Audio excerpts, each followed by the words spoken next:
မင်္ဂလာပါရှင်ဒီနေ့ကျမတို့Manchester United ရဲ့လူငယ်ကစားသမားလေးကိုဘီမိုင်းနူးရဲ့အနာဂတ်အကြောင်းကိုနည်းနည်းအသေးစိတ်ဆွေးနွေးကြည့်ချင်ပါတယ်ဟုတ်ကဲ့ပါခင်ဗျာအထူးသဖြင့်သူ့ရဲ့အသင်းသွင်းအခြေအနေနီးပြနဲ့ဆက်ဆံရေးပုံစံပြီးတော့January မှာအသင်းပြောင်းမှုဖြစ်နိုင်ခြေရှိမရှိရှိရင်ဘေကလပ်ကိုဦးစားပေးမလဲအထူးသဖြင့်နာပိုလီကိုစိတ်ဝင်စားနေတယ်ဆိုရယ်သတင်းတွေပေါ့ဟုတ်ပါတယ်ဒီကိစ္စကအခုပရိသတ်တွေကြားမှာရောမီဒီယာတွေမှာပါတော်တော်လေးပြောနေကြတဲ့အကြောင်းအရာတစ်ခုထင်နေတာပေါ့လေဟုတ်တယ်ဘာကြောင့်လဲဆိုတော့ तू ကအရေးချင်းရှိတဲ့လူငယ်တယောက်အသင်းရဲ့အနာဂတ်လို့များကမြင်ထားကြတာ哦အေးပါဘောဆိုတော့သူရဲ့အရေးချင်းရဲ့အသင်းရဲ့လိုအပ်ချက်ရဲ့နီးပြရဲ့ယုံကြည်မှုအခြေအနေရဲ့သူ့ကိုယ်တိုင်ရဲ့ရည်မှန်းချက်တွေရဲ့အားလုံးကနည်းနည်းလေးရှုံ့ရှုံ့ထွေးထွေးဖြစ်နေတဲ့သဘောပဲဒီနေ့အဲ့အရာလေးတွေကိုပဲသတင်းတွေမြစ်တွေကိုအခြေခံပြီးတော့ဘာကြောင့်ဒီလိုဖြစ်နေရတယ်လဲအခြေအနေကဘယ်လိုရှိသလဲဆိုတာရှင်းရှင်းလင်းလင်းဖြစ်သွားအောင်စ조사ကြည့်ကြတာပေါ့နော်ကောင်းပါပြီကဲပထမဆုံးအနေနဲ့အသင်းရဲ့လက်ရှိအခြေအနေကိုယဉ်ကြည့်အောင်အသင်းကတော်တော်လေးရုန်းကန်နေရတယ်နော်ဟုတ်တယ်အခြေအနေကမကောင်းဘူး Brentford ကိုရှုံးလိုက်တာနောက်ဆုံးပဲအဲ့လာနဲ့ဆို Premier League အစ6ပွဲမှာ2ပွဲမနိုင်သေးတယ်နှစ်ပေါင်း30ကျော်အတွင်းအဆိုးဆုံးရာသီအစဆိုတော့ဒါကတော့တော်တော်လေးစိတ်ပျက်စရာအခြေအနေပဲမှန်ပါတယ်အသင်းရလက်တီဒီလောက်ဆိုးနေတော့နီးပြအိမ်မော်ရီရင်ပေါ်မှာလဲ PR တွေတော်တော်များနေပြီသူရဲ့နီးဗျူဟာပိုင်းနဲ့ပတ်သက်ပြီးတော့လဲဝေဖန်မှုတွေတော်တော်လေးထွက်လာတယ်ဟုတ်တယ်ဘလို့ဝေဖန်မှုတွေအဓိကကြားရလဲအဓိကတော့သူရဲ့ကစားကွက်ကတိတ်ပြီးပြောင်းလဲပြင်းလို့မရှိဘူးနည်းနည်းတောင့်တင်လွန်နေဆိုတဲ့အချက်ပဲပြီးတော့ပိုပြီးအန်အော့ဖူကောင်းတာကအသင်းမှာပြဿနာတွေရှိနေတာမြင်သာနေရသားနဲ့လူငယ်တွေကိုအခွင့်အရေးသိမ့်မပေးခြင်းဘူးလားဆိုတဲ့မေခွန်းမျိုးတွေထွက်လာတယ်ဥမာဂိုးသမားပါရင်တရားလိုမျိုးလားသူပွဲတိုင်းလို့အမားလုံးနေပေမဲ့ပွဲထွက်ခွင့်ကရနေတော့မယ်နော်ဟုတ်တယ်အဲ့ဒါတစ်ချက်ပြီးတော့လီနီယူရိုလို့ခေါ်ထားတဲ့နောက်ခံလူသူလည်းပွဲထွက်လူဆိုင်မှာနေရာပြောင်းနေတယ်လို့ပဲဆန်ဒီလာမန်ဆိုတဲ့ကစားသမားတွေလည်းအရန်ခုံးပါပဲအများဆုံးရှိနေသေးတယ်အဲ့ဒီလူငယ်တွေကိုအခွင့်အရေးမပေးခြင်းဘူးလားဆိုတဲ့အချက်ကနေပဲခိုဘီမိုင်နူကိချကိုစိုက်ရမှာပေါ့အတိအကျပဲအသင်းရဲ့အဓိကပြဿနာတစ်ခုကအခုလူတိုင်းပြောင်းနေကြတာကခံစစ်ကွင်းလည်နေရပဲလေဟုတ်တယ်အဲ့နေရာမှာအာနေချက်ကတော်တော်တိတာတယ်ကာစီမီရိုကအသက်အရွယ်အရအရင်လိုပွဲရဲ့ intensity ကိုအပြည့်မလိုက်နိုင်တော့ဘူးပြီးတော့ခေါ်ထားတဲ့ယူဂါထေးဆိုတဲ့ကစားသမားကလည်းအခုထိအသင်းနဲ့အထိုင်ကျဖို့ရုန်းကန်နေရတော့ပဲအဲ့လိုခွက်လက်ကြီးရှိနေတဲ့အချိန်မှာကိုဘီမိုင်းနူးလို့ကိုအကယ်ဒမီထွက်ပြီးခဲ့တဲ့ရာသီမှာတော့အင်္ဂလန်အတွက်ပါခြေစွမ်းပြထားတဲ့ကစားသမားကပရီးမီးယားလိဂ်မှာဒီရာသီပွဲထွက်ခွင့်တပွဲမှမရသေးဘူးဆိုတာကတော့တကယ်ကိုနားလေရခက်တဲ့အချက်ပဲသူကဘယ်နေရာမှာကစားနေရလဲအခုအယန်ပဲလားအယန်ပဲအများအဖြစ်တော့ဘရူနိုဖာနန်ဒက်စ်ကနောက်မှာအယန်ထိုင်နေရတယ်လို့ထင်နေတာဒါပေမဲ့သူ့နောက်ရဲ့ role ကတကယ်တော့မတူဘူးလေမတူဘူးဟောမိုင်းနိုးကပို့ပြီးအဖြတ်အားတန်တဲ့ပုံစံနော်ဟုတ်တယ်သူကပို့ပြီး deep line playmaker ဒါမှမဟုတ် holding midfielder ပုံစံမျိုးဘောလုံးပြန်လူတာကောင်းတယ်ကွင်းလယ်မှာဟန်ချက်ထိမ့်ပေးနိုင်တယ်ဘရူနိုကပူတိုက်ဆက်ဆန်းတယ်ဒါဆိုဘာကြောင့်နီးပြအင်မိုရင်ကသူ့ကိုအထုံးမပြုတ်ချင်တာလဲတည်င်းတွေထဲမှာတော့နီးပြကသူ့ကိုတိတ်အချင်းမချီးဘူးတန်ဖိုးမထားဘူးဆိုတဲ့ပုံစံမျိုးနဲ့ပြောနေကြတယ်အဲ့တော့ကဘလောက်အထိမှတ်နိုင်မလဲဒါကတော့အတွင်းသတင်းဆန်ဆန်ပြောကြတာပေါ့လေတရားဝင်တော့ဘယ်သူမှမသိနိုင်ဘူးဒါပေမဲ့လက်တွေ့မြင်ရတဲ့အခြေအနေရတော့နီးပြရဲ့ယုံကြည်မှုကိုသူအပြည့်အဝမရသေးဘူးဆိုတာတော့ထင်ရှားတယ်ဒါကလူငယ်ကစားသမားတယောက်အတွင်းအထူးသဖြင့်အတင်းအတွက်ကစားချင်စိတ်ပြင်းပြနေတဲ့သူအတွက်တော်တော်လေးစိတ်ပျက်စရာထင်ပါပဲတခြားတော့ပေါ့ပုံမှန်ပွဲကစားခွင့်မရရင်ခြေစွမ်းဘယ်လိုတိုးတက်မလဲအတွင်းချုံဘယ်လိုရမလဲအဲ့ဒါပဲမိုင်းနူးကမန်ယူမှာရောအင်္ဂလန်အတွက်ရောနံပါတ်6နေရာမှာသူကစားနိုင်တဲ့အရေးပါတယ်ဆိုတာပြခဲ့ပြီးပြီအခုလို့အခွင့်အရေးမရတဲ့အခါသူကစားသမားဘဝတိုးတက်ဖို့အတွက်အသင်းပြောင်းဖို့စဉ်းစားလာတာကတဘာဝကြပါတယ်အဲ့ဒီအကျိုးဆက်ကြောင့်မလားမသိဘူးနွေရာသီအပြောင်းရွှေ့တုန်းကသူအသင်းကနေအငှားနဲ့ထုတ်ခွင့်တောင်းရတယ်ဆိုတဲ့သတင်းတွေထွက်ခဲ့တယ်နော်ဟုတ်တယ်အဲ့ဒီသတင်းထွက်ခဲ့တယ်သူပွဲကစားခြင်းပိုရခြင်းလေအသင်းကိုတောင်းဆိုခဲ့တယ်လို့ဆိုတယ်ဒါပေမဲ့အသင်းကပယ်ချလိုက်တယ်နော်ဟုတ်ပါတယ်အဲ့ဒီချိန်လုံးကအသင်းရဲ့ဘောလုံးမန်းကိုစီမံခန့်ခွဲဖို့တာဝန်ယူလိုက်တဲ့ INE Osprey ကသူတောင်းဆိုမှုကိုပယ်ချခဲ့တယ်သူ့ကိုအသင်းမှာပဲဆက်ရှိစေခြင်းတယ်နီးပြတဘောကြောင့်ပိုစ조사ပြပါဆိုပြီးတိုက်တွန်းခဲ့တယ်လို့သတင်းတွေကရေးကြတယ်ဒါပေမဲ့ကစားသမားဘက်ကကြည့်ရင်လည်းခွင့်ရင်းမှမရလားဘလို့ကြိုးစားပြရမလဲဆိုတာမျိုးဖြစ်နိုင်တာပေါ့အဲ့လိုဖြစ်မှာပေါ့လက်တွေ့မှာလည်းအဲ့ဒီအငားတောင်းဆိုမှုပယ်ချခံရပြီးကြတဲ့ကအခုချိန်ထိဆိုရင်ပွဲထွက်ခွင့်ကမရသေးဘူးလူစားဝင်ကစားခွင့်ရတာတောင်မှ3ပွဲပဲရှိသေးတယ်လို့သိရတယ်အိုး တော်နေတာပဲ ဟုတ်တယ်ဒီလိုအချိန်တွေကကစားသမားတွေရဲ့စိတ်ဓာတ်ကိုရိုက်ခတ်နိုင်တယ်အထူးသဖြင့်သူ့လိုအင်္ဂလန်တင်းနဲ့ကမ္ဘာဖလားပြိုင်ပွဲအထိမျှော်မှန်းကျင်တဲ့ကစားသမားမျိုးအထက်ပေါ့ ပုံမှန်ကမှပွဲမကစားရရင်လက်ရွေးစနီးပြကဘယ်လိုလို့သူ့ကိုရွေးမှာလဲနော် အဲ့ဒါကြောင့်လဲအခုသတင်းတွေက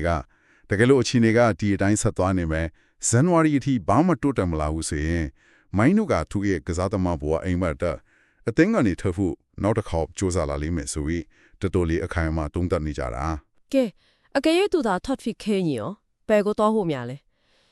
ဒီလီမင်မှာရေးထားတာတစ်ခုကစိတ်ဝင်စားဖို့ကောင်းတယ်သူကပြီးပါကလပ်တစ်ခုကိုပြောင်းဖို့ပို့ပြီးတော့စေအောင်ထပ်တက်နေတယ် ဟုတ်တယ်အဲ့ဒီလိုဖော်ပြထားတယ်သူ့ရဲ့ထိပ်တန်းဦးစားပေးကလပ်ကအီတလီ CDA ကနာဘိုလီဖိနေတယ်ဆိုပြီးတော့ နာဘိုလီဘာကြောင့်နာဘိုလီဖျားတာလဲ အဓိကအကြောင်းရင်းတစ်ခုလို့သတင်းတွေကဆိုတော့ကတော့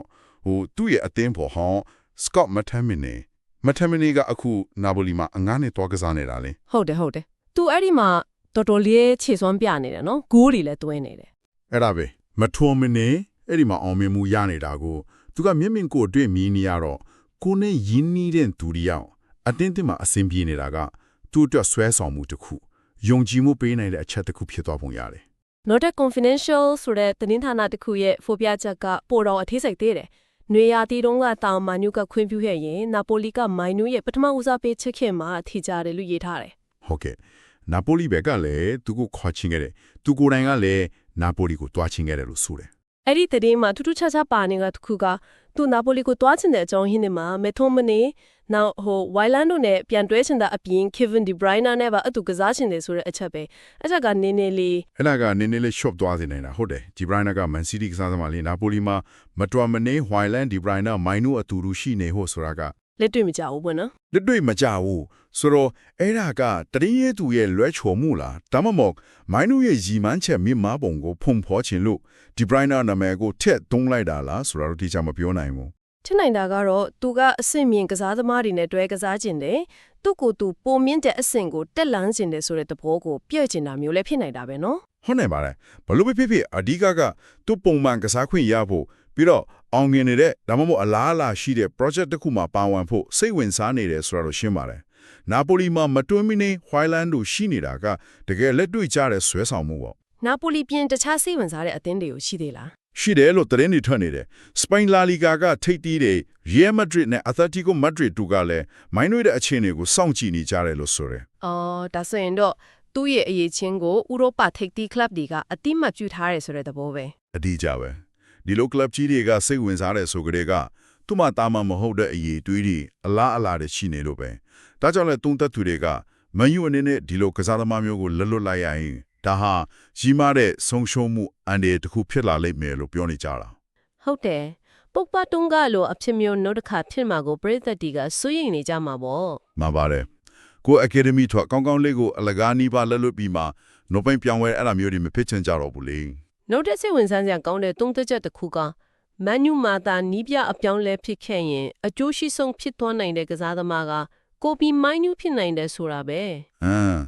ဟုတ်တယ်ဒါကဘယ်လိုသဘောလဲဆိုတော့လက်ရှိနီးပြအိမ်မွေးရဲ့လောက်မှာအခွင့်အရေးမရပေရုန်းကန်နေရတော့နီးပြတဲ့တရုတ်ရောက်လာရင်အဲ့ဒီနီးပြတဲ့ကမိုင်းနူရဲ့ကစားပုံအထူးသဖြင့်ခန်းစစ်ကွင်းလက်မှာသူ့ပေးနိုင်တဲ့အားသာချက်တွေကိုပိုပြီးတန်ဖိုးထားမြင်ကောင်းမြင်လာနိုင်တယ် နီးပြတဲ့ရဲ့ကစားကွက်နဲ့သူကစားပုံကြိုက်သွားရင်သူအခွင့်အရေးပြန်ရလာနိုင်တယ်ပေါ့ ဟုတ်တယ်ဒါကတော့ရှော်လင်းချက်တဲ့ပေါ့လေ what if scenario ပေါ့လက်ရှိအခြေအနေကတော့ Emory Mesh နေသေးတယ်မိုင်းနူကလည်းအခွင့်အရေးရဖို့စောင့်နေရတော့မယ် ဆိုတော့ကအတူချုပ်ပြောရင်ဇန်နဝါရီအထိအိမ်မိုရင်ကဆက်ရှိနေမယ်မိုင်းနူရဲ့အခြေအနေကလည်းဒီအတိုင်းပဲဆက်သွားနေမယ်ဆိုရင် ဆိုရင်တော့သူအတင်းကနေဖြစ်ဖို့တကယ်ကြိုးစားလာဖို့ကအတော်လေးသိကြတယ်လို့ပဲလို့ဘောလုံးအတွင်းသီးတွေကခံမိုင်းနေကြတယ်သူ့ရဲ့ငယ်ဘဝကလပ်ဖြစ်ပြီးမဲ့လည်းကစားသမားဘဝတိုးတက်ဖို့ကပိုရေးချီတယ်လီ ဒါကမန်ယူပြည်သက်ဒီအတက်တော့တကယ်ကြားရခဲ့တဲ့တဲ့ရင်ဖြစ်မှာပဲကိုအကယ်ဒမီကထွက်လာတဲ့နောက်ထပ်ကျေပွင့်လောက်လေးတယောက်အတင်းမှနေရမရလို့ထွက်သွားရမယ်ဆိုတာမျိုးကအင်မတန်မှစိတ်မကောင်းစရာပေါ့အထူးတစ်ဖြင့်တခြားကလပ်ရောက်သွားပြီးမှအဲ့ဒီမှာသွားပြီးအရန်အောင်မြင်သွားတာမျိုးကိုမြင်ရရင်ပိုဆိုတာပေါ့ကာနာချိုလိုကစားသမားတွေကိုတော့အတင်းကနေရာပေးမြင့်တင်နိုင်ခဲ့ပြီမဲ့မိုင်းနူကိစ္စမှာဘာလို့ဒီလိုဖြစ်နေရလဲဆိုတာကမေးခွန်းထုတ်စရာပဲ ဟုတ်ပါတယ်ဒါကြောင့်လဲပြည်သက်တွေကရောမီဒီယာတချို့ကပါအတင်းရဥချုပ်ရေးပိုင်း INEOS ရောနိဖအင်မူရင်ရောအနေနဲ့အမြင့်မှန်ရပြီးတော့မိုင်းနူရဲ့တက်ကစ်တံပိုးကိုမြင်စေခြင်းနဲ့ သူ့ကိုယုံယုံကြည်ကြည်နဲ့လာမယ့်ပွဲနေမှာအခွင့်အရေးပိုပေးလာဖို့မျှော်လင့်နေကြတာ သူ့ကိုအတင်းရဲ့အနာဂတ်စီမံကိန်းမှာအရေးပါတဲ့တစ်စိတ်တစ်ပိုင်းအဖြစ်ဆက်ပြီးမြင်ရှင်ကြတာပေါ့ ကောင်းပါပြီဒါဆိုရင်ဒီနေ့ကျမတို့ဆွေးနွေးခဲ့တာတွေကိုပြန်ပြီးတော့အနှစ်ချုပ်ကြည့်အောင်အဓိကအချက်တွေကတော့ Manchester United ရဲ့ယာတီအစရလက်တွေကစိုးရွနေတယ် ဟုတ်ကဲ့ ဒီနဲ့အီမိုရင်ရဲ့နိဗျူဟာနဲ့ပတ်သက်ပြီးနှီးဝန်းနေရှိနေတယ်အဲ့ဒီအချိန်မှာအတင်းရဲ့အားနည်းချက်လို့မြင်ကြတဲ့ခန်းစီခွင်းလက်နေရာရဲ့အတွက်အဖြေတစ်ခုဖြစ်နိုင်တဲ့ဂူဘီမိုင်တို့ကပွဲထွက်ခွင့်ရဖို့ရုန်းကန်နေရတယ် မှန်ပါတယ်ပွဲကစားခြင်းနေပါတဲ့အတွက်သူစိတ်ပြက်ပြီးအတင်းပြောင်းဖို့စဉ်းစားလာတယ်အထူးသဖြင့်နွေရာသီကစူးစမ်းခဲ့သေးတယ် ပြီးတော့အခုဆိုရင်ဇန်နဝါရီမှာထပ်ကြိုးစားပွဲရှိပြီးသူ့ရဲ့ဦးစားပေးကလပ်ကနာပိုလီဖြစ်နိုင်ခြေရှိတယ်။ဘာကြောင့်လဲဆိုတော့တင်းမော်ဟောမတ်တွင်မီနေအဲ့ဒီမှာအောင်မြင်နေတာကိုတွေ့ရလို့ ဟုတ်တယ်နောက်ပြီးတော့ Real Madrid တို့ Atletico Madrid တို့လိုအသင်းကြီးတွေကလည်းစိတ်ဝင်စားနေကြတယ်ဆိုတဲ့အချက်တွေပေါ့ဒါတွေအားလုံးကသူ့ရဲ့အနာဂတ်ကိုဘယ်လိုပုံဖော်မလဲဆိုတာစောင့်ကြည့်ရမယ့်အကြောင်းအရာတွေဖြစ်နေတယ် ဒီအချက်တွေအားလုံးကိုခြုံကြည့်လိုက်ရင်လေကစားသမားတစ်ယောက်ရဲ့ရည်ချင်းဆိုတာကတခုတည်းနဲ့မပြီးဘူးဆိုတာပိုရှင်းသွားစေတယ်နော် ဟုတ်တယ်အရေးချင်းရှိနေုံနဲ့မရဘူးအသင်းရဲ့နီးဗျူဟာနီးပြရဲ့ယုံကြည်မှုပေးတဲ့အခွင့်အလမ်းဒါတွေအားလုံးနဲ့ကိုက်ညီဖို့လိုသေးတယ်တခါတလေအမဝင်ခွင့်မကြဖြစ်သွားရင်အရေးချင်းရှိလက်သားနဲ့မွေးမြင့်သွားနိုင်တယ် မန်ယူလိုအသင်းကြီးတစ်သိန်းအနေနဲ့ကိုယ့်ရဲ့ academy ထွက်လူငယ်ကျေပွင့်တွေကိုစနစ်တကျထိန်းသိမ်းမြင့်တင်အသင်းကြီးမှာပေါင်ဆက်ပေးနိုင်မှုမှာစိန်ခေါ်မှုတွေရှိနေတော့ပဲလားဆိုတာကိုလည်းဒါကမိမောင်းထုတ်ပြနေသလိုပဲ ဟုတ်ပါတယ် ဒါဆိုရင်ဒီဆွေးနွေးမှုကနေဆက်ပြီးစဉ်းစားစရာအချက်လေးတစ်ခုကဘာဖြစ်မလဲဆိုတော့ကစားသမားတစ်ယောက်ရဲ့မွေးရပါအရေးချင်းနဲ့အလားလာဆိုတာကအသင်းရဲ့လက်ရှိနီးစနစ်နီးပြရဲ့ယုံကြည်မှုပွဲထွက်ခွေအခွင့်အလမ်းတွေပုံမှာဘလောက်အထိမူတည်နေပြီးတော့အဲ့ဒီအချက်တွေကြောင့်ပဲတကယ်တော်တဲ့ကစားသမားတစ်ယောက်ရဲ့အနာဂတ်လမ်းကြောင်းကလုံးဝပြုံးလဲသွားနိုင်သလား ဒါတကယ်ကိုစဉ်းစားစရာကောင်းတဲ့အချက်ပဲနောက်တစ်ခုက Manchester United လိုဂုဏ်သတင်းကြီးမားတဲ့အသင်းအနေနဲ့ပေါ့လေကိုဘီမိုင်းနူလိုအလားအများကြီးရှိတဲ့ကို Academy ထွက်ကစားသမားတွေကိုစနစ်တကျပြုစုပြောထောင်ပြီးအသင်းကြီးမှာအောင်မြင်အသုံးချနိုင်ဖို့ပြက်ကွက်တာမျိုးဒါမှမဟုတ်အကြောင်းမျိုးကြောင့်လက်လွတ်ဆုံးရှုံးလိုက်ရတာမျိုးကအသင်းရဲ့ရည်ရှည်အောင်မြင်မှုတွေရောအသင်းရဲ့ပုံရိပ်တွေရောဘလို့ရိုက်ခတ်မှုလေးရှိလာနိုင်မလဲဆိုတာကတော့ကျွန်တော်တို့ဆက်လက်ပြီးတော့စောင့်ကြည့်သုံးသပ်သွားမယ်အကြောင်းအရာတစ်ခုဖြစ်နေမှာသိချပါတယ်ဗျာ